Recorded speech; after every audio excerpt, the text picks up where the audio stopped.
Good morning. Good morning, Atheist Icon. And good morning to anybody else that comes across this later. I woke up earlier than I should have. I laid in bed, staring at the ceiling, and I was bored. I'm like, well, I've got an hour or so until work will begin for me, as it usually does, around about 4 a.m. Got nothing better to do. So, sure, let's stream. It's my outlet, right? It's my connection to the real world. Holy cats.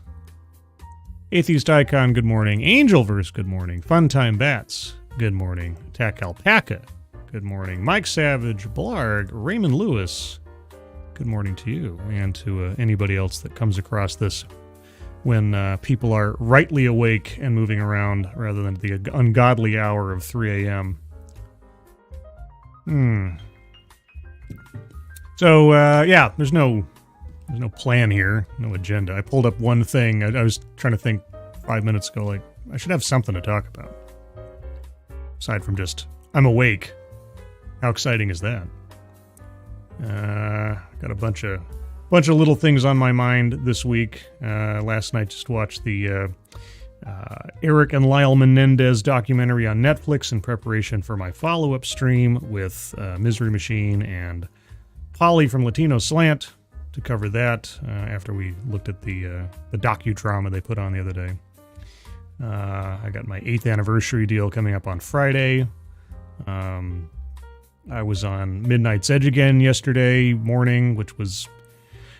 I know this seems weird to people, but it's just so bizarre. You know, you spend years being a fan of a channel's work and everything, and then just by serendipity, happenstance, or luck or something, you end up being invited on as a guest on a frequent basis. And I don't know if I want to call it imposter syndrome, but sometimes I'm like, I don't know that I belong here, but maybe that's just my self-consciousness, insecurity, whatever.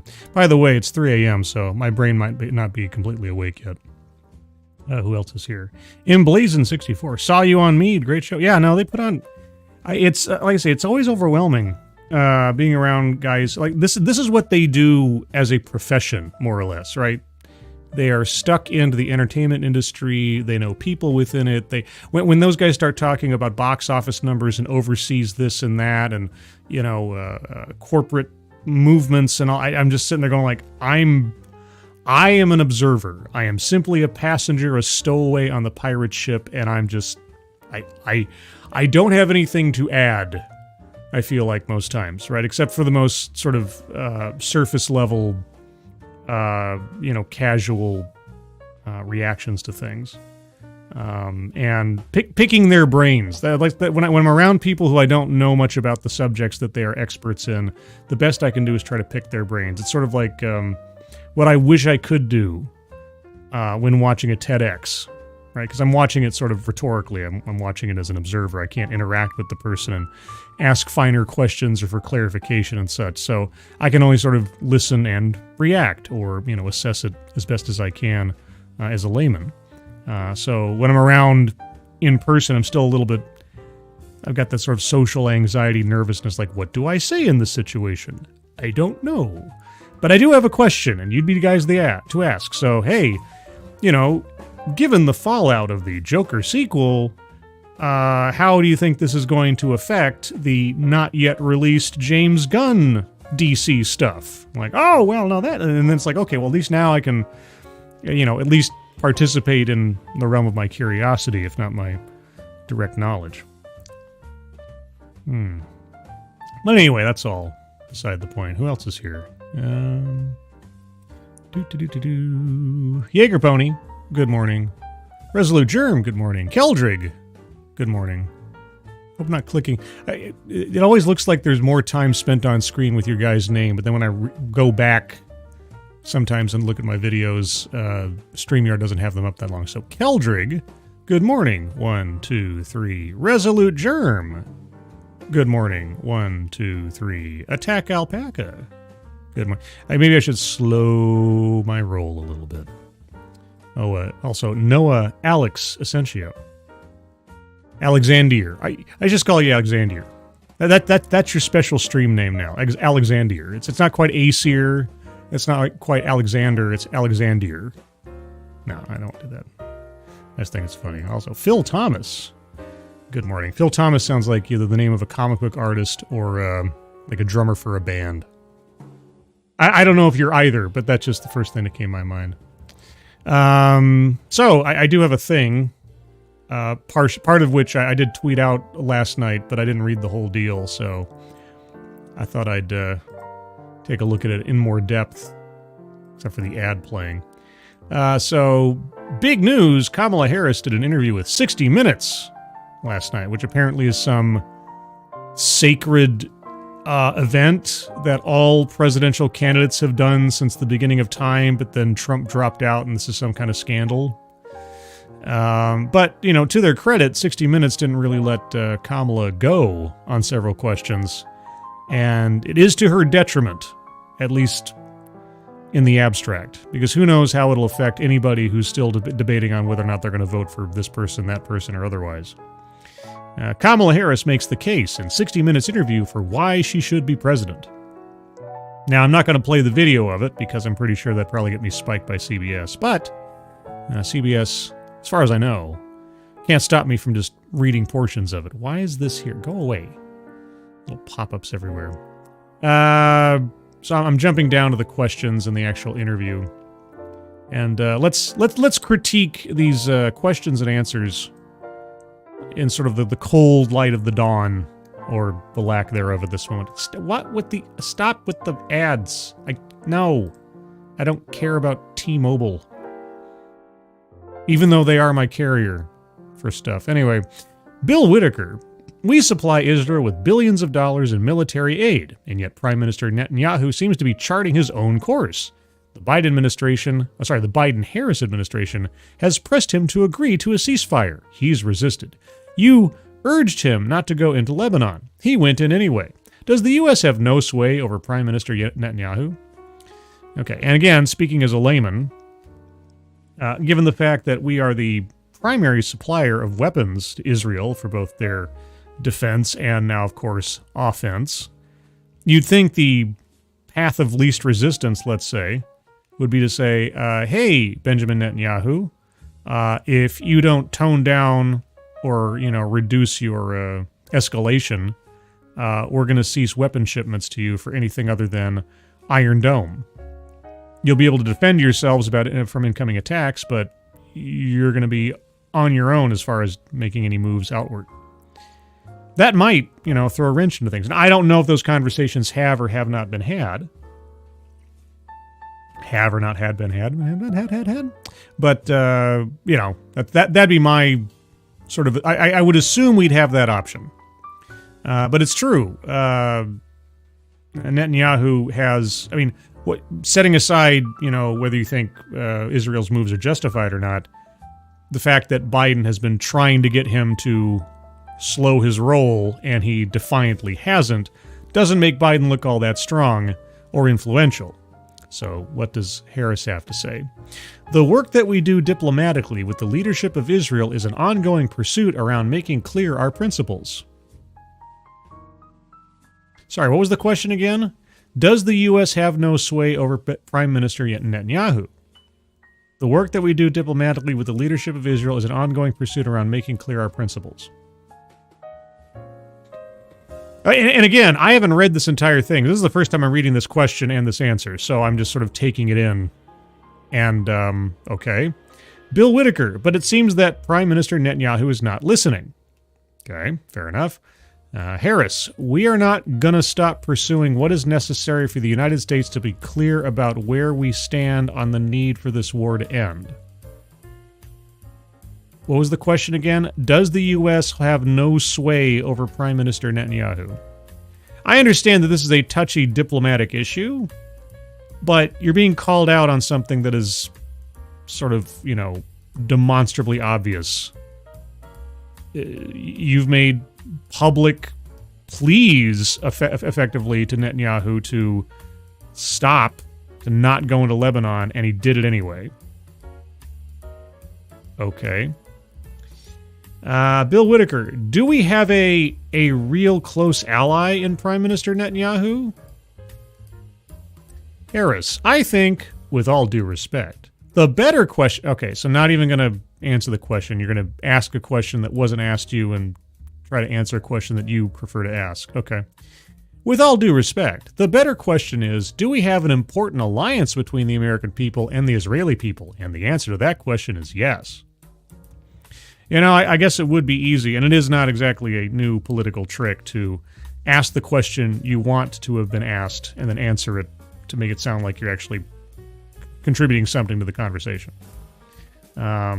Actually, I participated in this little thought experiment a little bit, at least by way of favor, in a Matt Orchard video from, a couple of years ago now, I guess. He did a video on the Anthony Weiner scandal, and at one point he needed to illustrate a style of sort of political discourse in trying to avoid criticism or to look good in a bad situation.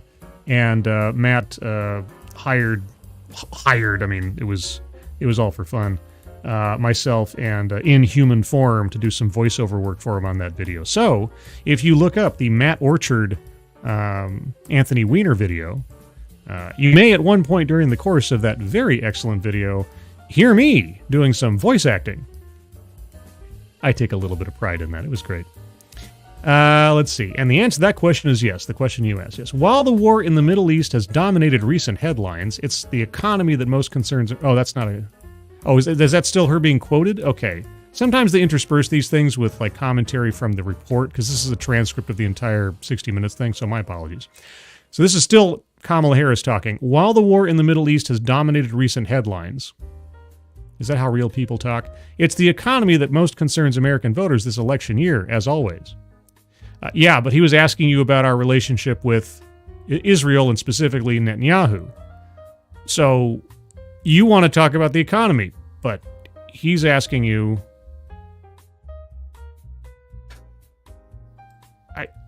Okay, is that...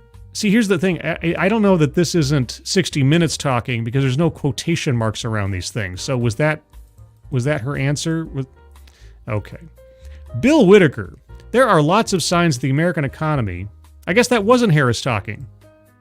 Guys, put quotation marks around these things. When they've stopped talking and when 60 Minutes starts talking, differentiate, could you, CBS? Okay, so her answer, her final answer, at least the one that they're putting out there, to our relationship with Netanyahu is that she wants to ask a different question. Is that, do we have an important alliance with Israel? Of course we do. We're their major backer. Israel would not exist were America not backing them up all these years. So that's sort of a neither here nor there. That is a non sequitur, as they might say. Moving on, Bill Whitaker. There are lots of signs that the American economy is doing very well. Better than most countries, I think. Well, better than most countries... I mean, sure, there are a lot of countries in the world that are below the poverty line and are in the third world stage of things. I'm sure we're doing well compared to a lot of countries. How are we doing compared to ourselves? Would be my question. But anyway, but the American people don't seem to be feeling it. Yeah, I mean, as compared to Sudan, we're doing gangbusters. What can I tell you? You know, we really don't have anything to complain put up against... I don't know, Zimbabwe or something. But, you know, yeah, sure. And the Americans don't seem to be feeling it. Yeah, not feeling it. Like, how much money I'm paying at the... Now, I don't have a mortgage. I don't have a family, right? So I don't have the kind of expenses that a lot of people do. But even lowly, single, lonely Scribelite, has noticed that, gee, I'm paying a heck of a lot more money than I used to for what meager supplies I get on a weekly basis. It's kind of ridiculous when I ring things up at the I found this the other day, like behind a bookshelf, I found a receipt for groceries from like 3 years ago or something. I think it was just after the election. And it was for some of the similar stuff that I usually buy when I go to the grocery store now. And I looked and I was just like, how the heck It was just sort of like a bucket of cold water because, these things these creep up on you. And I looked at this receipt and I was thinking, that's insane. This is just a couple of years ago. And I can't even imagine, well, actually I can imagine, at least by proportion, some people that I know that have, kids and spouses and, more expenses than I do, having to deal with this by comparison. It's just nuts. And yet, I keep being told that, oh, no, we're in a great economy. Are we? American people don't seem to be feeling it. Groceries are at 25% higher. Yeah, it really feels like it, and people are blaming you and Joe Biden for that. Are they wrong? Okay, so here's the question. Are the American people wrong for blaming Harris and Biden for inflation, etc.? Her answer. We now have historic low unemployment in America among all groups of people. That's not what he asked. We now have an economy that is thriving by all macroeconomic measures. That doesn't answer what he asked. And to your point, he didn't make a point, he asked a question. Prices are still too high. Okay. And I know that, and we need to deal with it. Yeah, we do need to. Why haven't you? Or what is your plan to? Need to deal with it, which is why part of my plan, you mentioned groceries. Part of my plan is what we must do to bring down the price of groceries. Okay, how are you going to bring down the price of groceries? This is something else that I want to point out, and I did this on Twitter last night. Also, Cougar Knife, good morning to you. Also, Twisted Skipster, good morning to you. Alice Morgan, good morning to you. This is something that I don't know if I've made it this distinct before. I wish I had earlier. There is a difference between a goal and a plan. And this is something that I wish more people would pay attention to, especially in the media, when they start talking about political candidates. It doesn't matter what political candidate you're talking about. There's a goal and a plan, right? So just as an example, and it might come up in this interview, I'm sure it probably does. Kamala Harris wants to effectively give new home buyers $25,000 towards their down payment or something, right? Now, where does that money come from? Well, the taxpayer. It has to. If it's coming from the government, it's coming from the taxpayer. Problem is, for Kamala Harris at least, the executive branch does not control the purse strings on things like that. That would be Congress. Congress would have to agree to that and sign off on it, and then it would go to the president and so on. So the goal is to give new home buyers $25,000 credit or whatever it is. But that's not a plan. The question is, Kamala Harris, how would you convince Congress, which is almost certainly going to be divided in one way, shape, or form, and not going to be just an easy cakewalk for making a decision like this? What is your plan to achieve that goal? Just saying you want to do a thing is not evidence of how you will do that thing. So, part of my plan is what we must do to bring down the price of groceries, all right? And how will you do that? Okay, now we're moving back on to Harris says she'll press Congress. She'll press Congress to pass a federal ban on price gouging for food and groceries, but details are yet to be defined. Okay. Why are they yet to be defined?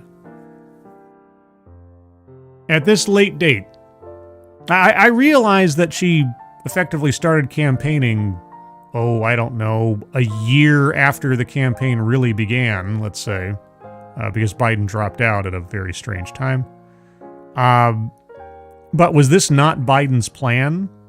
Is she not carrying on Biden's plan? If she's not carrying on Biden's plan, she's not carrying on plans she's already had. I mean, she's wanted to become president since 2019. She ran for president back in 2019. She's had some time to think about these things. The other thing, too, I know I'm wandering here a bit, but it is only 3:30 in the morning. I gotta wonder, the major, and this, I made this complaint myself. Kamala Harris keeps bringing up all these things that she would do to help people or help the country or whatever else. And you keep asking, well, you've had 3.5 years to implement these things. Why haven't you done so already? Well, the easy answer would be, it would be an impolitic answer, let's say, but the easy answer would be, Joe Biden didn't let me. Right? I mean, that would make the most sense. If Kamala Harris came out and said, I want to do this, this, this, and this, and people say, well, you had 3.5 years to do these things, why didn't you do them? Like, well, I pitched them to Joe Biden, and Joe Biden was not interested in them. Or he didn't feel it was the right time. As president, I'm going to make the time. Something like that. That'd be an honest answer if it was true. It would make the most sense out of everything. Is that, the vice president serves at the pleasure of the president. The vice president cannot pass laws, can't, do a whole heck of a lot that the president doesn't allow the vice president to do. So if she's had this entire barrage of ideas and strategies and everything else to implement to try to make the country better, but she just hasn't had any leverage to make them happen because Joe said no, her saying that Joe said no would be, a bit catastrophic for the Democratic Party and also look bad on Joe Biden, but at least be an explanation. It'd be a better one than just saying nothing at all. So I gotta wonder, did Kamala Harris have all of these ambitions throughout the course of her vice presidency and Joe just said no? Or is this all last-minute ass-covering, make up some plans kind of thing? The fact that I have to wonder which one of those things is true, which both don't make either Biden look good or her look good, kind of puts her in an awkward situation, doesn't it? I don't know. Harris says she'll press Congress. Well, she can press Congress all she wants. What is she willing to do? Again, details are yet to be defined. Bill Whitaker, you want to expand the child tax credit.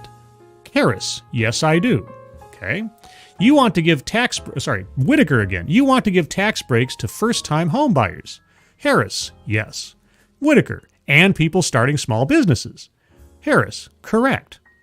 Back to Whitaker. But it is estimated by the Nonpartisan Committee for Responsible Federal Budget that your economic plan would add $3 trillion to the federal deficit over the next decade. Okay, how are you going to pay for that? Remember, this is all taxpayer money. She has to come up with a budget for this, and beyond that, she also has to convince Congress to go along. Harris. Okay, so the other economists, I'm reading it verbatim here, she stumbled over the word. The other economists that have reviewed my plan versus my opponent and determined that my economic plan would strengthen America's economy, his would weaken it. No. He asked you, your plan, as currently stated, would add $3 trillion to the federal deficit over the next decade. How are you going to pay for that? He wasn't asking you for some high-level personal analysis of your plan versus Trump's plan. Whitaker, but, and he's cut off, Harris, my plan, Bill, if you don't mind. No, of course he doesn't mind because he asked you a question. He's not stumbling you up. You just didn't answer the question. Okay, Miss Defensive. My plan, Bill, if you don't mind. My plan is about saying that when you invest in small businesses, you invest in the middle class, and you strengthen America's economy. Small businesses are part of the backbone of America's economy. That's not a plan. That's rhetoric. That's not even close to being a plan. Or even the outline of a plan. Not even, dare I say, the concept of a plan. Okay, Whitaker. But pardon me, Madam Vice President, the question was, how are you going to pay for it? Okay, good on Bill Whitaker. As compared to the other quote-unquote interviews that Kamala Harris has had to go through to this point, no one has really held her feet to the fire on some of these questions. Most other reporters would probably take this non-answer she gave and move on. But at least Bill Whitaker is willing to expect an answer to the question. So a little Lester Holt action taking place here. But pardon me, Madam Vice President, the question was, how are you going to pay for it? Harris, well, one of the things is I'm going to make sure that the richest among us who can afford it pay their fair share in taxes. It is not right that teachers and nurses and firefighters are paying a higher tax rate than billionaires and the biggest corporations. Okay, so you're going to raise taxes on certain tax brackets. How? It comes back to it. You don't get to make that decision. As president, you have to go to Congress. So how would you... And still, let's say Congress went along with everything. Where are you going to find the money to pay for this? Okay, Bill Whitaker, but Harris, and I plan on making that fit. How? Bill Whitaker, but we're dealing with the real world here. Harris, but the real world includes Bill Whitaker. How are you going to get this through Congress? Thank you, Bill Whitaker. I tell you what, Bill Whitaker is the hero of the day here. Play Metallica for me. How are you going to get it through Congress? Okay, he goes from, how are you going to pay for it is effectively the same question as how are you going to get it through Congress? Because you have to convince Congress to undo the purse strings.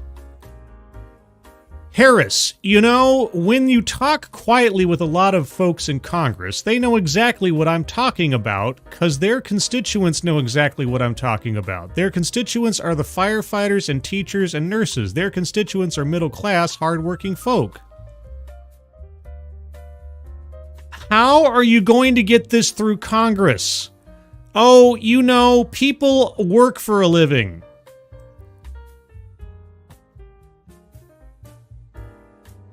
Bill Whitaker, and Congress has shown no inclination to move in your direction.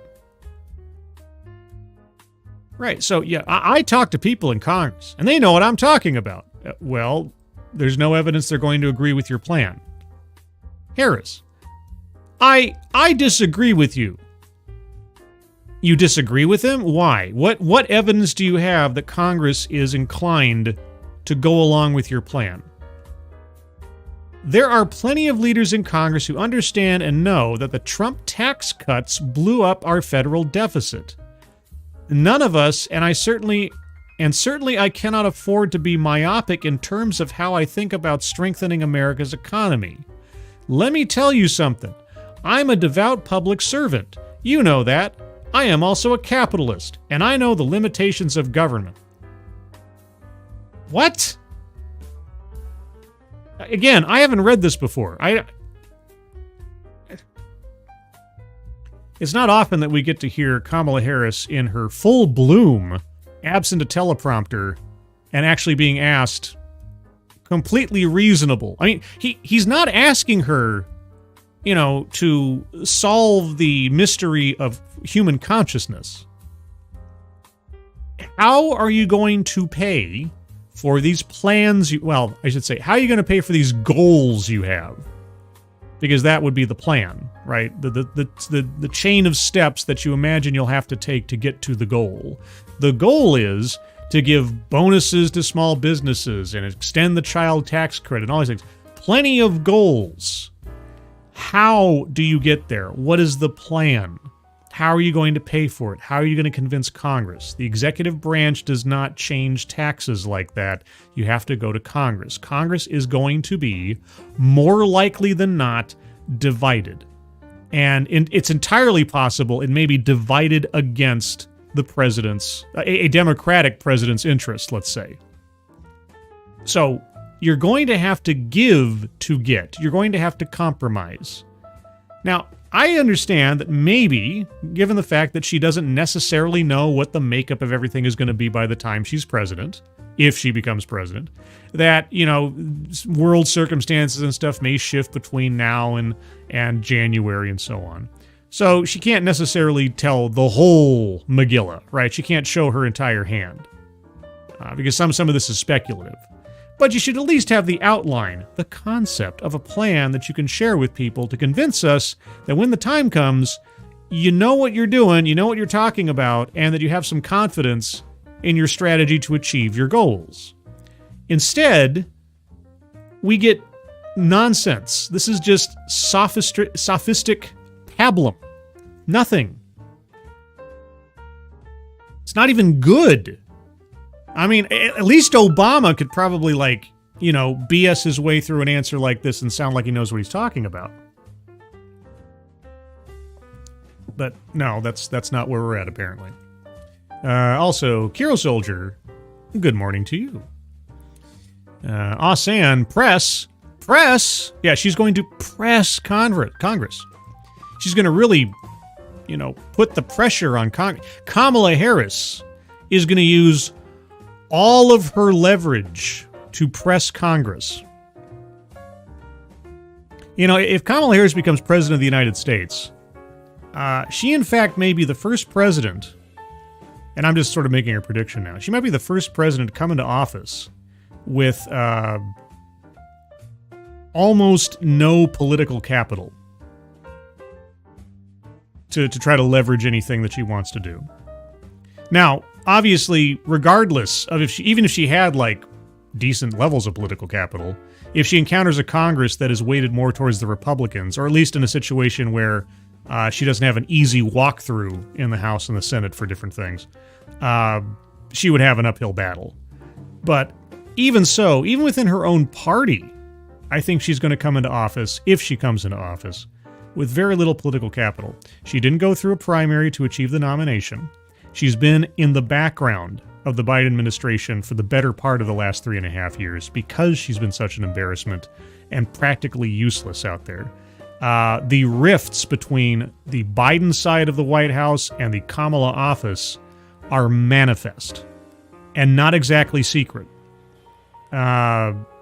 Between the articles that I've read in the past and even recent events, Biden making a surprise visit at the press corps the other day apparently completely sideswiped Kamala and her team. The rumor is, according to people familiar with the matter, I should probably find the story. I'll tell you what, I'll find the story on that real quick. Let me find that real quick. Make sure I have my sources sourced here. See if I can find that. News.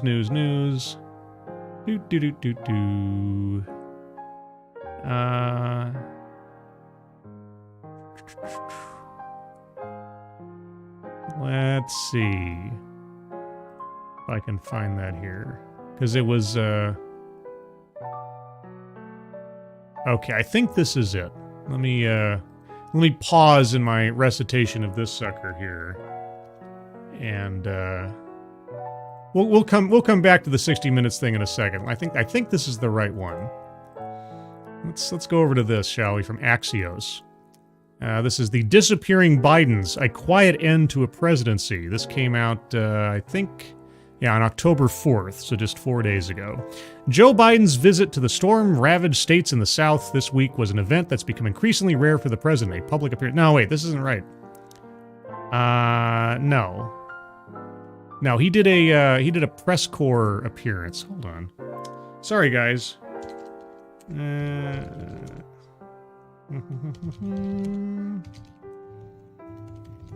If you can believe it, I didn't actually plan this out.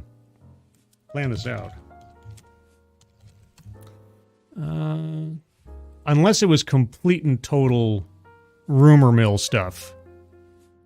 I wish I'd kept that link. I just saw this the other day. There was apparently, again, grain of salt.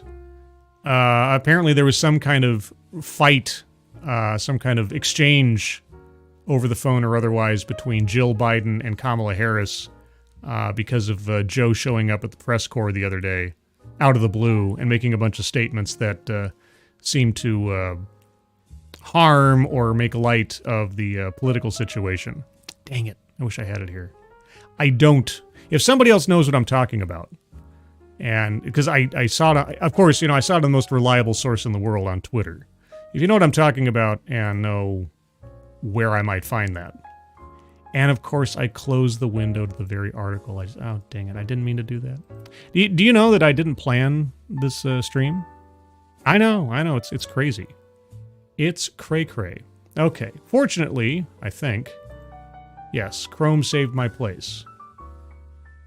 All right, let me scroll up a little bit. There we go. Myopic, that's what it was. Okay, let's try this again. Let's go back to the 60 Minutes thing.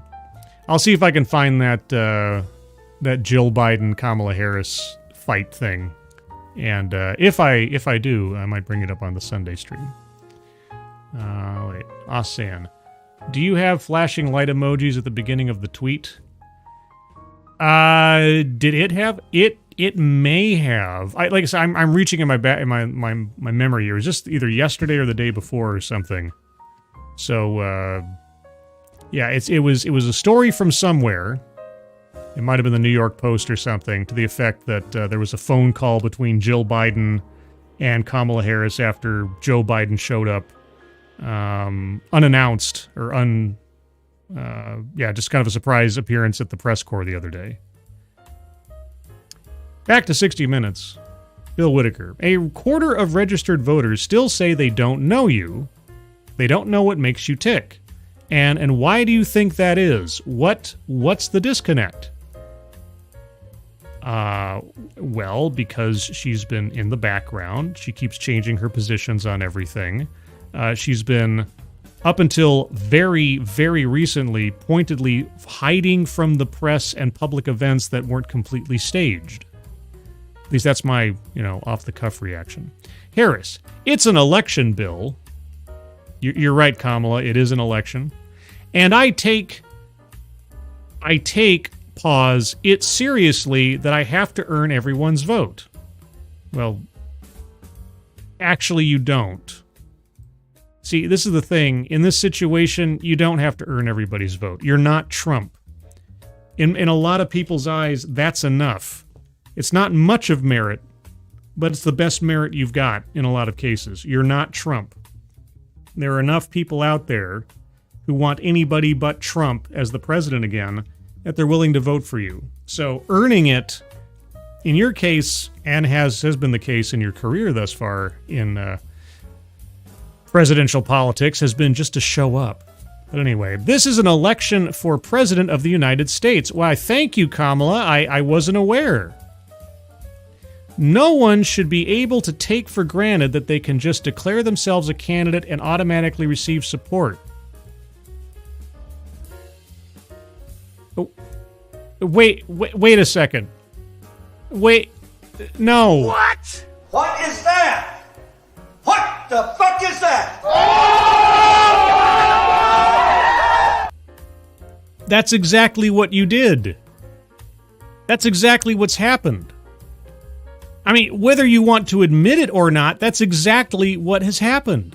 You showed up, declared yourself a candidate, and automatically received support. You have to at least acknowledge that. Even if you don't, I mean, whether you like it or not. And I would hope you don't like it.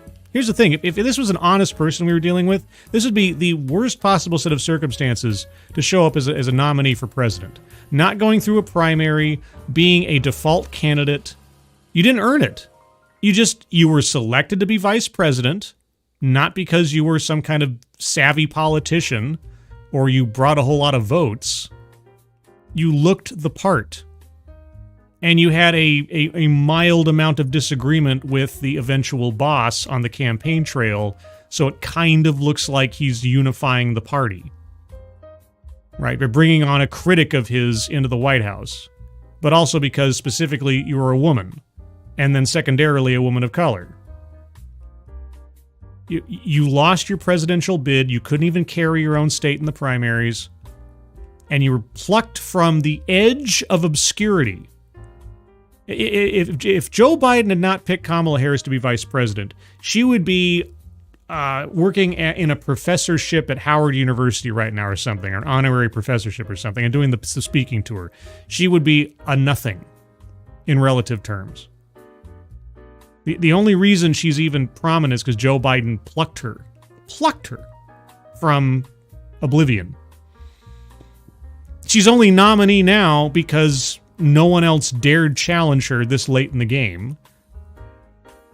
And nobody wanted to put their political future on the line by trying to challenge the first woman of color presidential candidate in a major party nomination. up against Donald Trump. But okay, no one should be able to take for granted that they can just declare themselves a candidate and automatically receive support. You have to earn it, and that's what I intend to do. How? Again, goals versus plans. You've had months now, and admittedly, not a long time, but that's the way the cookie crumbled on this one. In the time that you've had since July, what have you been doing? What was your plan? Bill Whitaker, let me tell you what your critics and the columnists say. Harris, okay. Whitaker, they say that the reason so many voters don't know you is that you've changed your position on so many things, which is demonstrably true. You were against fracking, now you're for it. You supported looser immigration policies, now you're tightening them up. You were for Medicare for all, now you're not. So many that people don't truly know what you believe or what you stand for. And I know you've heard that. Okay. Harris, in the last 4 years, I've been Vice President of the United States. Well, 3.5 plus, but sure, okay. And I have been traveling our country. And I have been listening to folks and seeking what is possible in terms of common ground. Is this all a scenic route to saying you've changed your mind because of the people you've talked to? I believe in building consensus. Okay. We are a diverse people. Yes. Geographically, regionally, in terms of where we are in our backgrounds. And what the American people do want is that we have leaders who can build consensus. Where we can figure out compromise and understand it's not a bad thing as long as you don't compromise your values to find common sense solutions. And that has been my... What are your values? He was asking for clarification. He was...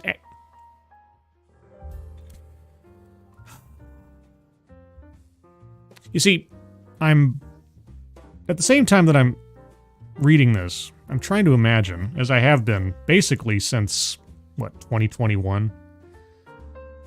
What would it look like if this was the person in the Oval Office? You can go back on my channel. I've got a playlist on there. I think it's called something, The Ballad of Kamala Harris. And I've been reading articles, in-depth and otherwise, about Kamala Harris long before she became a presidential candidate for the second time. Because I was concerned, then as I am now, about what happens when the person who is literally a heartbeat away from the presidency, especially in a situation where we have a president who is as elderly and demonstrably infirm as he is, what is the person that is a heartbeat away from the presidency going to do, or how are they going to behave if they get the top job in a time of crisis? It's the same question I'm asking now about J.D. Vance, because make no mistake, Donald Trump, age-wise, mentality-wise, is not that far away from Biden in consideration of what is the future health of the president going to look like if Donald Trump becomes president. I have to seriously look at J.D. Vance. You know, if I was voting, I'd have to consider, do I want J.D. Vance as president? Because it's not just the president you have to consider when the president, the presidential candidate, is hitting their 80s. And now I have to look at this. It's like, okay, if Kamala Harris was asked a serious question in the Oval Office in a time of crisis where it's her responsibility to make a decision that will affect people's lives or, you know, the movement of nation states or our relationship with our allies or our relationships with our enemies, what kind of brain is going to be sitting in that chair making these decisions? She's asked a question. Nobody knows who you are because nothing you say seems to stick. And you seem to be willing to change your mind on a whim. So how are you going to convince the American people that they have something to believe in when it comes to you? I'm rephrasing the question, but that's effectively it. And her answer? I've been going around the country these 4 years and talking to people.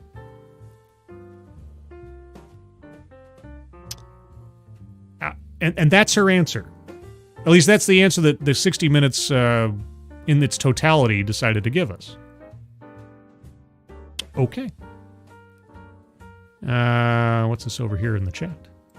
Zed Hero. Wow, you're up early. Actually, I'm up, generally speaking, well, in the next 8 10 minutes or so. I'm usually up at this time of day every day because of work. In this instance, I woke up earlier than usual and couldn't get back to sleep and was bored. So I decided to, do something productive and get my mind active before I actually had to start doing, my daily grind. And I've got plenty of stuff to do today. I got to do my usual stuff. I got a whole bunch of spreadsheet stuff to do. I've got a business call. I got my weekly phone conference later on. Yeah, so it's going to be a busy day.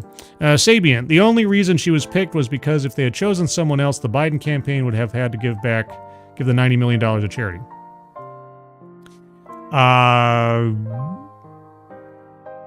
Sure. My brain's not connecting where the $90 million came from, but I'll take your word for it, Sabian. All right, here we go. Now, this is one of my pet concerns, as you may know, throughout the course of my channel, since even near on its beginning, with my playlist called Expatriate Games, Immigration and the Border. Let's see how this went.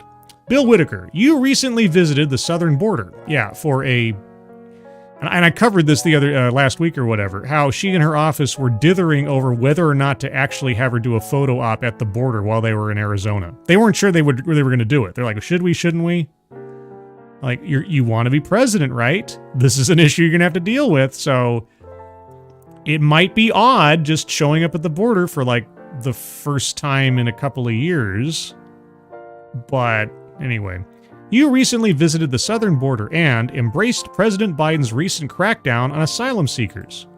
Well, A, she has no choice because she's the vice president, and B, Biden's recent crackdown was essentially for his and her benefit going into this election, because past actions have shown to be catastrophic for the border and illegal immigration, so now we have to play catch up at the last second. And embrace President Biden's recent crackdown on asylum seekers. And that crackdown produced an almost immediate and dramatic decrease in the number of border crossings.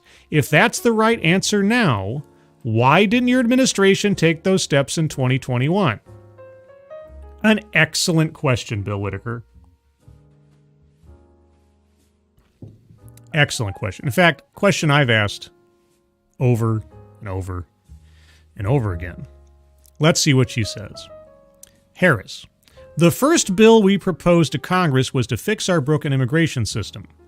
Oh, you mean the bill Biden said he needed before he could act on the border because he didn't have the tools to take action? Except he did and has. So, but you're not going to talk about that. Okay. The first bill we proposed to Congress was to fix our broken immigration system, knowing that if you want to actually fix it, we need Congress to act. Well, that is true. I would definitely prefer Congress fix the law than we have a continuing series of executive actions and orders. Obviously so, right? But unfortunately, Congress has not acted, either under a Democratic leadership or elsewise, in years. So, and people were pouring across the border in record numbers over the last 3 years. So, I mean, I suppose I'll take an emergency action versus no action at all. But yes, preferably we get congressional buy-in. Anyway, it was not taken up. Why? You want to admit why? It's not because you didn't introduce a border bill. It's because you tacked on $60 billion in aid to Ukraine.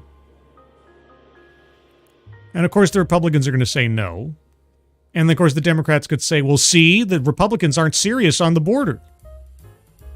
Well, you guys aren't serious on the border. Why would you tack on unrelated spending to another country when the focus is supposed to be on our national sovereignty? But we don't want to talk about that. Anyway, it was not taken up. Fast forward to a moment when a bipartisan group of members of the United States Senate, including one of the most conservative members of the United States Senate, got together, came up with the border security bill. Well, guess what happened? Donald Trump got word that this bill was afoot and could be passed, and he wants to run on a problem instead of fixing a problem, so he told his buddies in Congress, kill the bill, don't let it move forward. Kamala Harris. What was the question again? If that's the right answer now, why didn't your administration take those steps in 2021? Kamala, even if I believe everything that you're saying without any other context, Biden has still restricted asylum access. You didn't need the bill to be passed to take action. Whether I agree with the method or not, whether I prefer Congress do something versus the president unilaterally, fact is, Biden did so in the absence of a passed bill. So, if that's the right answer now, why didn't your administration take those steps in 2021? Bill Whitaker. But I've been covering the border for years, and so I know this is not a problem that started with your administration. Harris. Correct. Whitaker. But there was a historic flood of undocumented immigrants coming across the border the first 3 years of your administration. As a matter of fact, arrivals quadrupled from the last year of President Trump. Was it a mistake to loosen the immigration policies as much as you did? I wish he would have stuck on this question up here in the first place. You know, if these are the right steps now, why didn't your administration take those steps in 2021? But okay. Was it a mistake to loosen the immigration policies as much as you did? Harris. It's a long-standing problem. Well, he already conceded to that above, yes. And solutions are at hand. Okay, would you like to name the solutions? I mean, restricting asylum seeker access and so on is a good start. It's not a solution. But okay. And from day one, literally, we have been offering solutions. Okay. But you didn't enact anything approaching a solution until the last 60 days or so. Well, no, I should take it back. They started making moves earlier this year in February. I covered this when they were talking about, and it was a little article. I forget what the outlet was. Uh-oh. There goes my alarm. It's 4 o'clock, everybody. Hey, it's 4 a.m. Well, that tells me it's 4 a.m. In the next few minutes, I'll be getting a series of automatic messages from my work processes that tell me certain things are ready for me to work on. So you'll be hearing my phone making little bat. Yes, the opening stinger from The Shield is my text alert. So that'll be happening quite a bit over the next couple of minutes. I still have nothing to do work-wise. I have to wait. But, yeah. Anyway. And from day one, literally, we've been offering solutions. Bill Whitaker, what I was asking was it a mistake to kind of allow that flood to happen in the first place? I cannot thank Bill Whitaker enough for being one of the first, if not the first, interviewer of Kamala Harris in this election cycle, this cycle that technically began for her in July, to really hold her feet to the fire on these questions. Harris, I think the policies that we have been proposing are about fixing a problem, not promoting a problem, okay? But Whitaker, but the numbers did quadruple under your Harris. And the numbers today, Whitaker, under your watch. Harris, because of what we have done. We have cut the flow of illegal immigration by half. We have cut the Whitaker. But should you have done that, Harris, flow of fentanyl. Whitaker, should you have done that, Harris, by half. But we need Congress to be able to act to actually fix the problem. Why didn't you do this 3.5 years ago? Why? You had the ability. You didn't need a bill to be passed to do this. Whitaker. Okay, he's just going to drop that. Well, okay, so that's her answer. She's not going to give an answer. Okay. And by the way, not promoting a problem. The policies that we have been proposing are about fixing a problem, not promoting a problem. Really? Are you sure about that? You remember guys' rhetoric on the campaign trail against Trump? When you're talking about his policies, the policies that you have effectively now embraced and enacted? What did you call those policies? All right? Extremist, isolationist, xenophobic, and on and on and on. Whitaker, you have accused Donald Trump of using racist tropes when it comes to Haitian immigrants in Springfield, Ohio, when it comes to birtherism, when it comes to Charlottesville. In fact, you have called him a racist and divisive. Yet Donald Trump has the support of millions and millions of Americans. How do you explain that? Not the best question I would have asked. I would have kept her on policy stuff, not speculating on the popularity of Donald Trump. But I guess this does open up the door to effectively calling millions of Americans inherently racists. So, Harris, I am glad you're pointing these comments out that he has made that have resulted in a response by most reasonable people saying, it's just wrong, it's just wrong.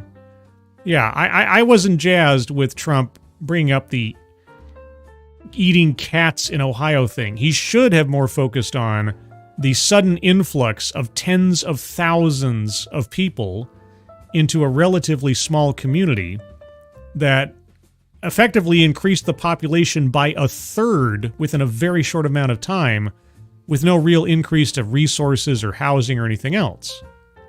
That's what I would have focused on. Instead, he jumped on the cats thing, and then it turns into a punchline. Okay, Bill Whitaker, with so many people supporting Donald Trump, a man you have called a racist, how do you bridge that seemingly unbridgeable gap? Right, because if you call Donald Trump a racist, then by extension you're effectively calling anybody who agrees with his policies or is looking forward to him as president as effectively a racist. So, Harris, I believe that the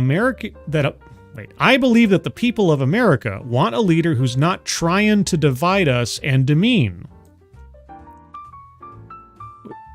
You've called Trump a racist. Okay. I believe that the American people recognize that the true measure of the strength of a leader is not based on who you beat down, it's based on who you lift up. What does that even mean? I mean, admittedly, he was asking her a very open-ended, sort of quasi-abstract philosophical question to begin with, but still... Yeah, I mean, she's effectively 2 steps away from calling anybody who supports Trump a basket of deplorables. So, anyway. The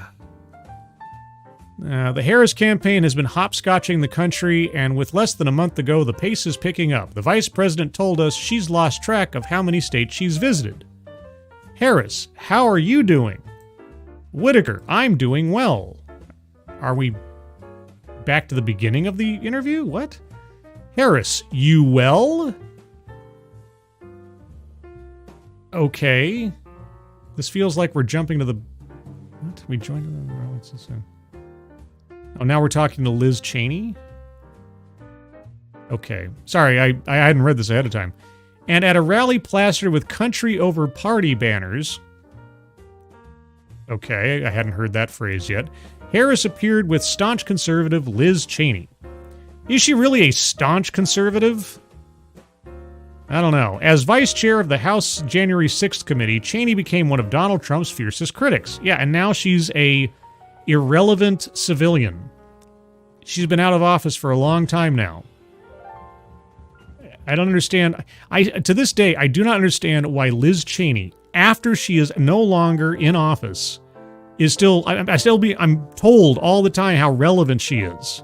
That her voice, what she has to say, what she has to think means something. Like, why? What pull does she have? Liz Cheney, I have never voted for a Democrat, but this year I am proudly casting my vote for Vice President Kamala Harris. Applause. Okay. That proclamation spurred a chant of approval from the crowd. Oh, you mean a crowd that was there for Kamala Harris? Wow. Bill Whitaker, 4 years ago, if someone had told you that you would be campaigning with Liz Cheney, what would you have said to them? Harris, that'd be great. Ha ha ha ha ha ha. Liz Cheney, she's really diplomatic. Ha ha ha ha ha. Whitaker, would you have ever thought that you'd be campaigning with Kamala Harris? Cheney, I hope that if you had said to me 4 years ago, our Constitution is going to be under threat, and it's going to be crucial for the parties to come together and to support Vice President Harris because she'll defend the rule of law. Defend the rule of law?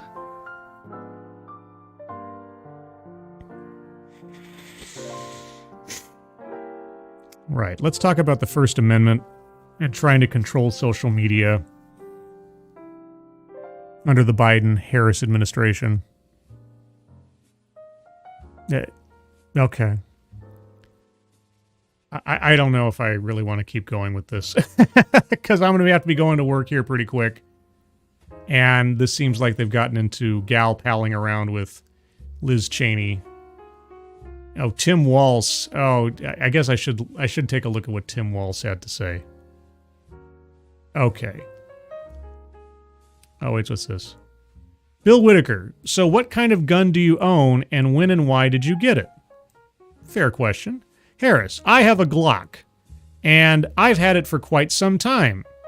And I mean, look, Bill, my background is in law enforcement, and so there you go.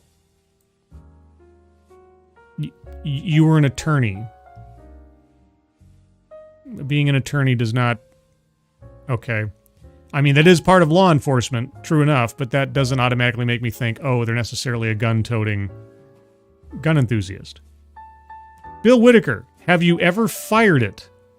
Harris, yes, haha, of course I have. At a shooting range, yes, of course I have. I've asked this before. You know, given the subject matter and given the many times they've been asked about it, why haven't they at least, and it couldn't be anything other than a completely staged photo op, but why haven't they at least had Waltz and Harris at a gun range? At least once. Just to show them firing their guns. Just to answer that question to everybody. Alright, let's see what they had to say to Waltz. Whitaker. 2 months ago, you and Kamala Harris barely knew each other. Now you're running together, vying for the top offices in the land. It's not possible that you agree on everything. Waltz. Yeah. Okay. Whitaker. What have been some disagreements you've had since you became a team? All right, fair question. Waltz. Well, she'd probably disagreed with, she said, Tim, you know, you need to be a little more careful on how you say laugh, things, whatever it might be. Like what? Oh. That was me getting like 6 messages at once. Of course, you only hear it like 3 times. Yep. Okay. Well, my work is now officially ready for me to work on because the automatic processes that occur over the night have finished and the files I have to work on have dropped. So, technically, I should be signing off and starting stuff, but I've got a few minutes. Whatever it might be, which apparently Waltz can't answer, Waltz has been criticized for embellishing or telling outright falsehoods about his military record and about his travels to Asia in the 1980s. It's true, he has. Whitaker, in your debate with J.D. Vance, you said, I'm a knucklehead at times, and I think you were referring to the time that you said you were in Hong Kong during the Tiananmen Square unrest when you were not. Waltz, yeah. Whitaker, is that kind of misrepresentation, isn't that more than just being a knucklehead? Fair enough, Mr. Whitaker. What does Mr. Waltz have to say? Waltz, I think folks know who I am.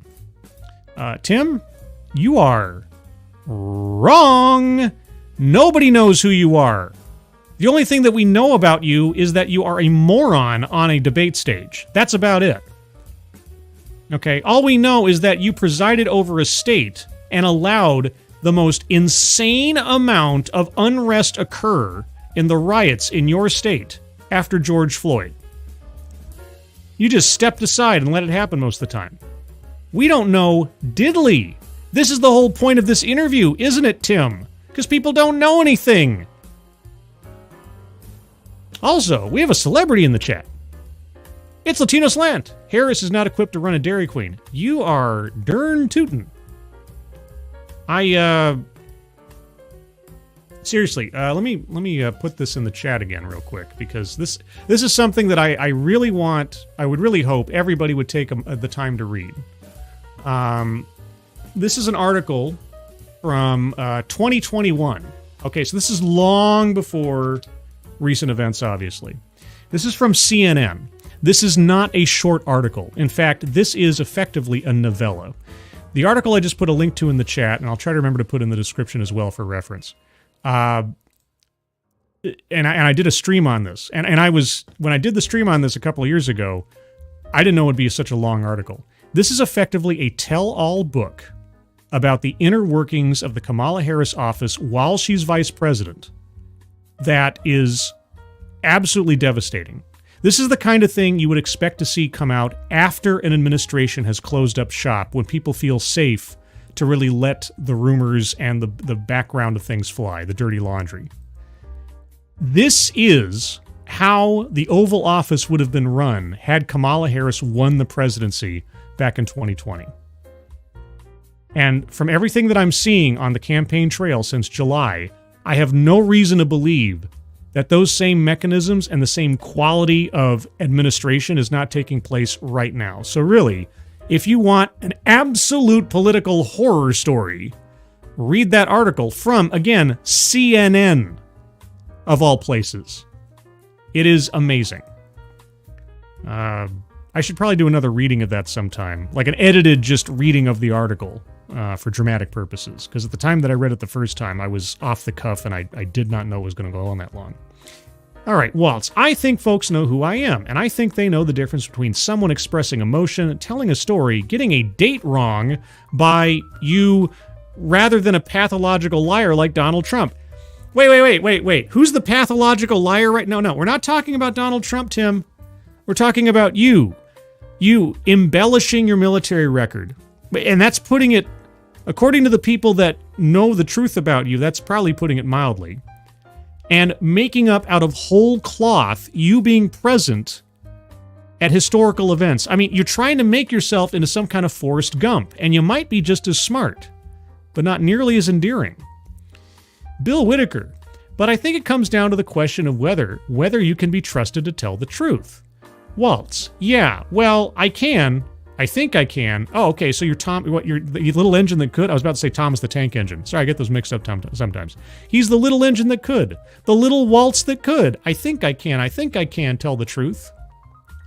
I will own up to being a knucklehead at times. No, Tim, replace knucklehead with liar.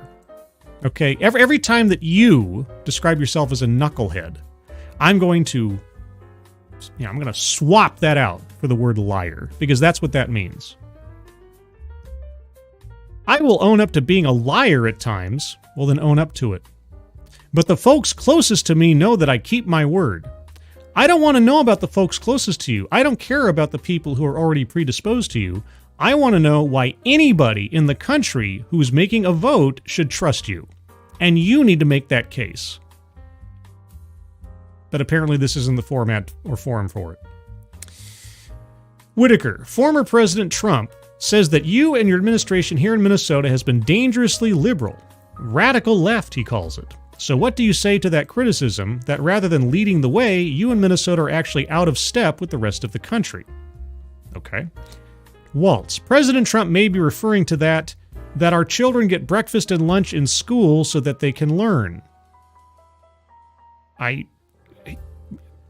guess he may be referring to that. Okay.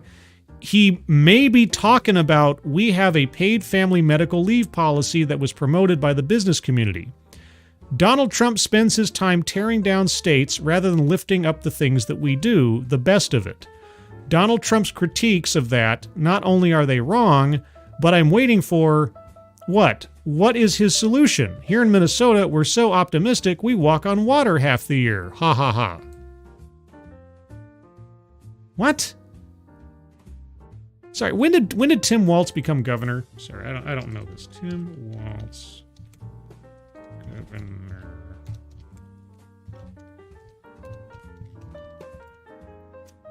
Let's see.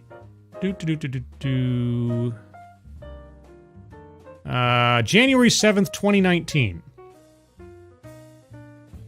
Okay, so he became governor just a year before Trump was out of office. He's been governor longer under Biden and Harris than he was under Trump. And really, the full bloom of Tim Walz's governance really showed in 2020. Oh, sorry, no, 2021. Pardon me, I got my years wrong here. Okay, so 2 years under Trump. Okay, well, I still don't understand why he's asking about Trump, or talking about Trump. So, school lunch, family medical leave, and Donald Trump spends his time tearing down states. Well, Donald Trump didn't tear down your state in 2020. I don't even know what to do with that answer. I just don't. Okay. Bill Whitaker, before you joined the ticket, you called Republicans weird, and that's sort of become a rallying cry for Democrats. Why do you think that label stuck?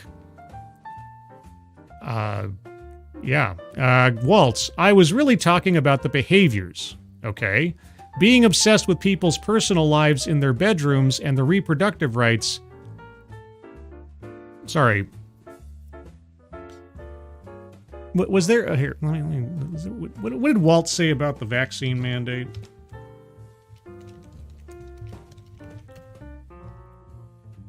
Governor Waltz announces vaccine requirements. I'm pulling up an article here, pardon me, if it'll come up. Anytime now. Governor Waltz announces vaccine requirements for state agency employees.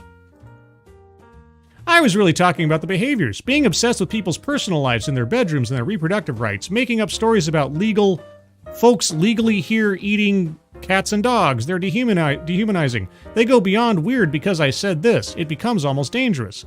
Let's debate policy in a real way and let's try to find an objective truth again.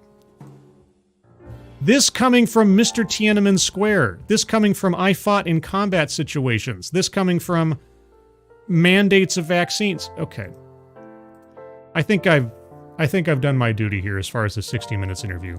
The Harris sections were the most damning as far as I'm concerned. Asked direct questions that she is either unable or unwilling to answer. Asked for her plans and not just a list of goals. I'd like to say I was surprised. Here's the thing. I've said this before. I take the John Wayne route when it comes to these things. Regardless of who wins this election, it's going to be a case where I didn't vote for them, but they're my president, and I hope they do a good job. And I'm using the neutral pronoun because we have a male and a female in this instance, so I don't know who's going to be president. I don't want Kamala Harris to be a bad president. I don't want Donald Trump to be a bad president. I think they both have their weaknesses, but obviously Trump is the devil we know. Kamala isn't. And all we know about Kamala is her absolute failing to make a case for herself over the last 3.5 years, and especially over the last 2.5 months. And I've been wanting to know that there was some kind of safety in the vice president. This is why I started looking at all these articles and really paying attention to Kamala Harris over the last 3 years. Is because, if Joe Biden has a problem that is insurmountable and takes him out of the ability to run the office, which technically he already is in that situation and has been for a couple of years, but somehow... Anyway, I want to know, what is the pseudo-president going to do for us? How is that going to turn out? Not that I have any control over it, but just for my own edification. And so I've been concerned about this for 3 years.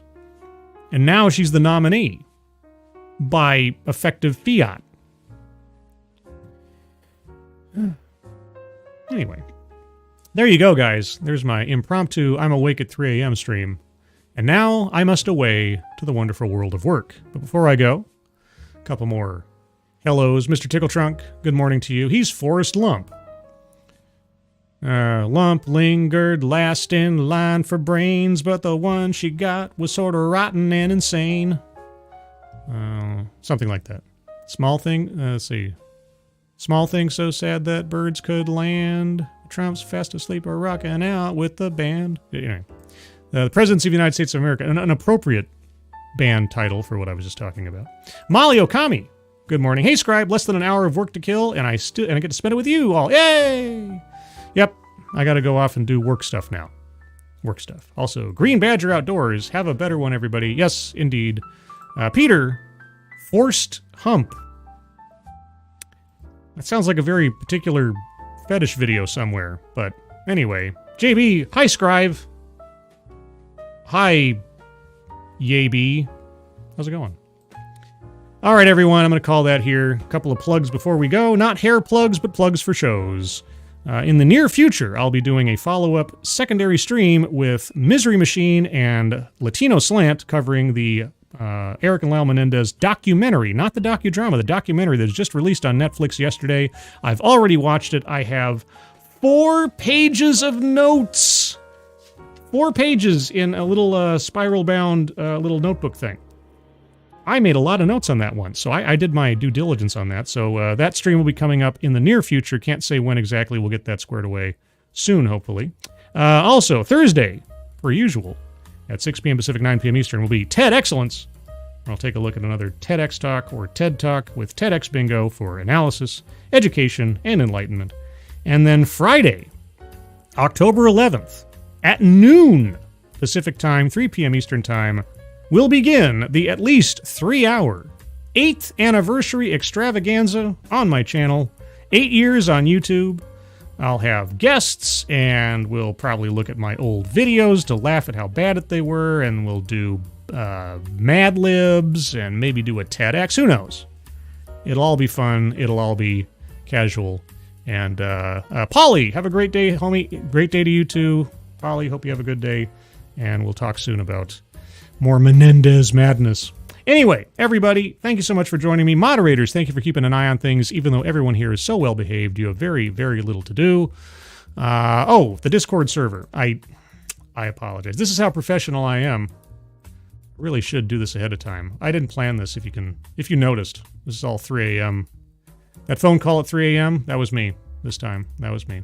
But yes, if you happen to be watching this, you can use this link for a day and click on that link. You'll find yourself on the landing channel called Say Hello. And in addition to saying hello, you just have to say the secret word. The secret word will tell me you're not a bot, and have thus earned the right, the privilege, the entitlement of joining the Discord server. And today's secret word is Whitaker.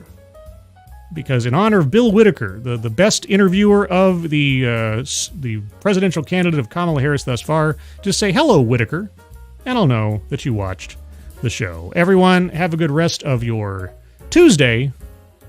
And I will see you on Friday, or Thursday, or in the funny papers, or on Twitter, or something. I don't know. Either way, I hope you're all safe and well. If you're not well, please get well soon. It's 4:30 in the morning. What do you want from me? Stop bothering me with stuff.